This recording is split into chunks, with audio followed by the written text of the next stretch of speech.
In a quiet neighborhood on the outskirts of Los Angeles lived a man named Eli. He was 32 years old, a mechanic who once had dreams, but life had not been kind. After losing his job in a fight and being abandoned by everyone he trusted, Eli began to drift. Hunger and anger slowly replaced hope. He started stealing, first bread, then wallets, and soon cars.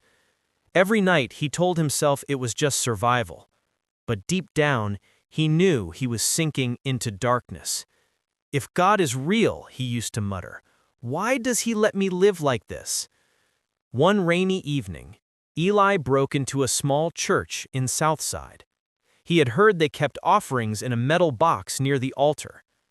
The church was empty, or so he thought. As he searched the drawers, a gentle voice began to sing, "Amazing grace, how sweet the sound." Startled, Eli turned and saw an elderly woman standing near the altar. Her name was Mary. She looked fragile, her hair silver white, but her eyes glowed with warmth. "Son," she said softly, "if you need something, just ask. God doesn't need treasures, he needs your heart." Eli froze, unsure what to do. Mary continued, still calm and kind. "I once lost everything," she said. "I was angry, bitter, broken. But God saved me, not from poverty, but from my own heart.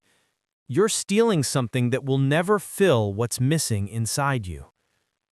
Her words pierced something deep within Eli.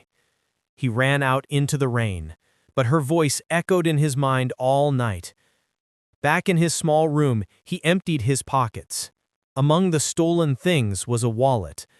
Inside, he found a photo of a little boy holding a baseball glove, with a note written in a child's hand. "Dad, I believe God will bring you back to me." Eli's hands trembled. He sank onto the bed and whispered, "God, if you're real, what do you want from me?" The room was silent, except for the sound of rain tapping on the window. Then somewhere, deep in his mind, or perhaps his soul, a verse came to him, clear and calm. "Let the thief no longer steal, but rather let him labor, doing honest work with his own hands, so that he may have something to share with anyone in need." Ephesians 4:28. He sat still, staring into the dark. He didn't remember ever reading that verse, but somehow it was written on his heart. The next morning, Eli returned to the church. Mary was outside watering the small garden. When she saw him, she smiled. "I knew you'd come back." Eli confessed everything, the thefts, the lies, the anger. He handed back the wallet and expected to be handed to the police, but Mary simply nodded, then went inside and returned with a loaf of bread and an old Bible.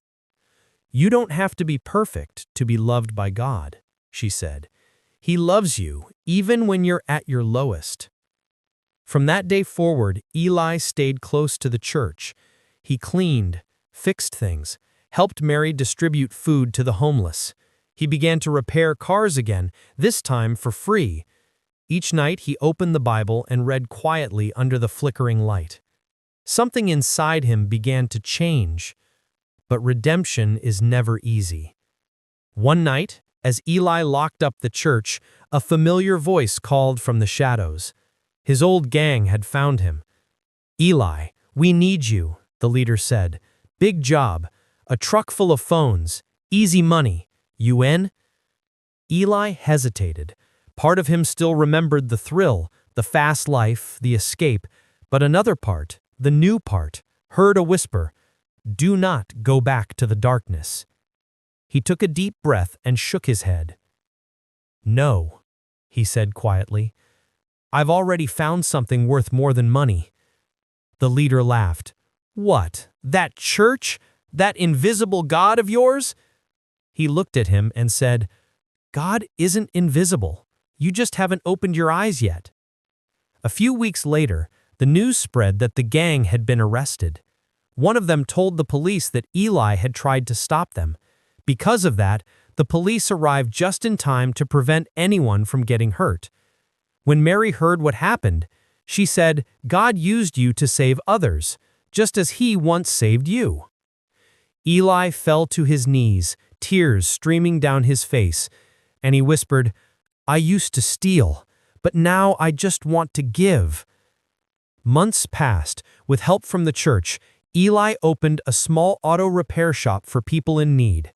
He never charged a cent. Above the door, he painted the words, "Working with your hands to give grace." Ephesians 4:28.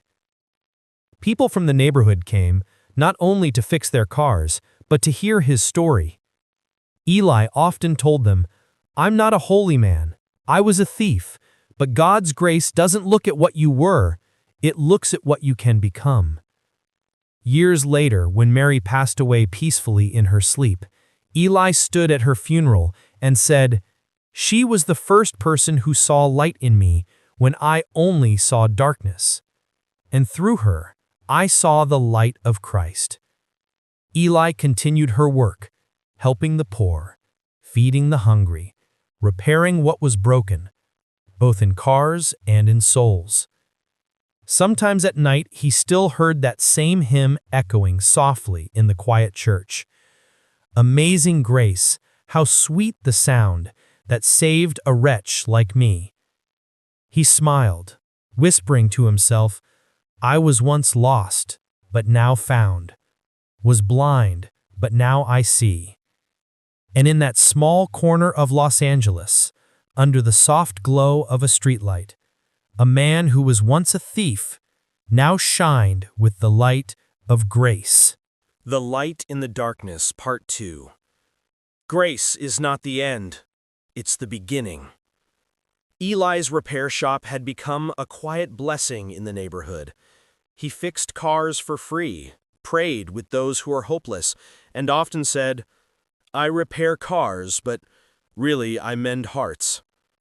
People began calling him Brother Eli, but even as he smiled each day, the shadow of his past never truly left. Sometimes at night, he would wake in fear, seeing the faces of those he'd robbed.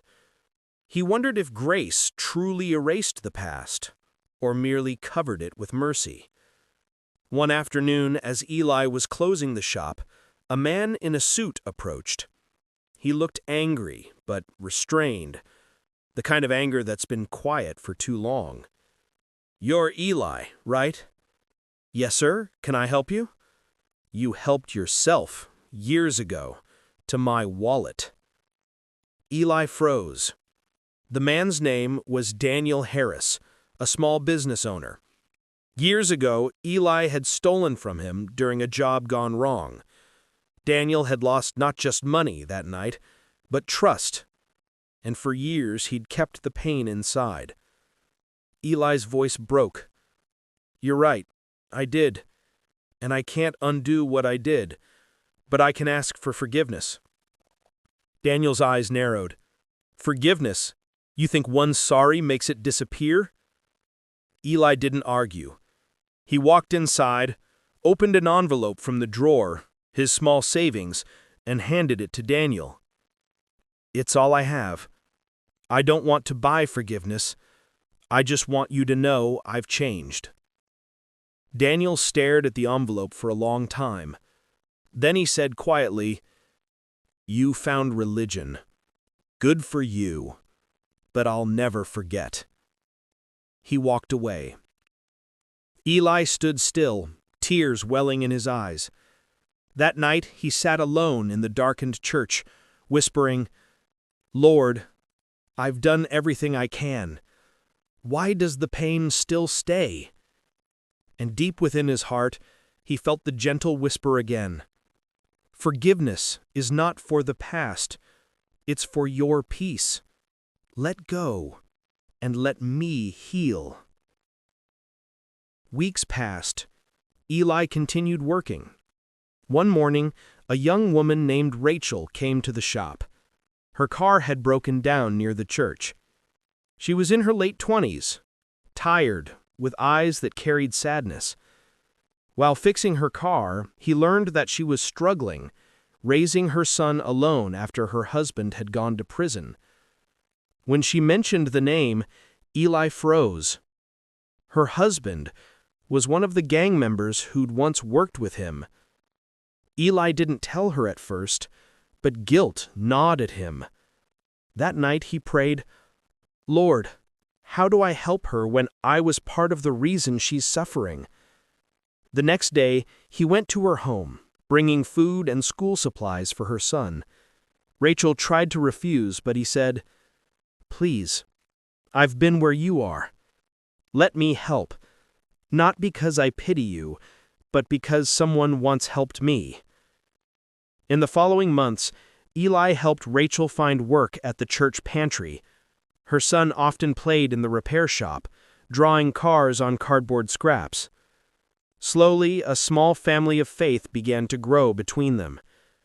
One evening, while they were closing the shop, Rachel asked, "Eli, do you ever think about what you've lost?" He smiled softly. "Every day. But then I think about what I've gained. Peace, forgiveness, purpose.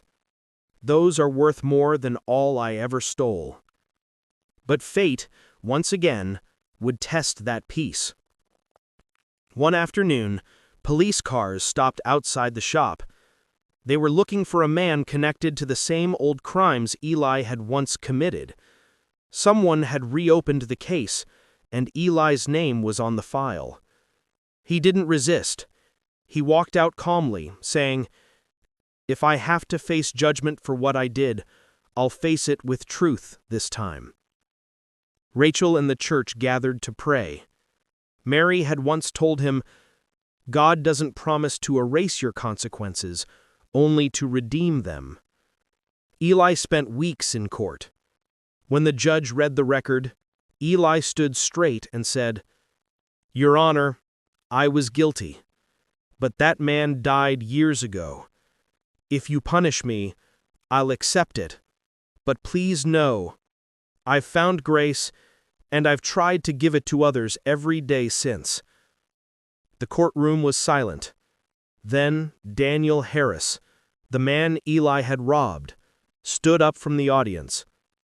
"Your Honor, I came here to see him punished, but I've seen what he's done since, the people he's helped, the lives he's changed. Maybe that's enough punishment, and more." The judge nodded slowly. Eli was released on probation. As he stepped out of the courthouse, Daniel approached him. "You were right, Eli. Forgiveness isn't cheap, but maybe grace isn't either." Eli smiled, shaking his hand. "Grace costs everything, but Jesus already paid for it." Months later, the church gathered for a special service.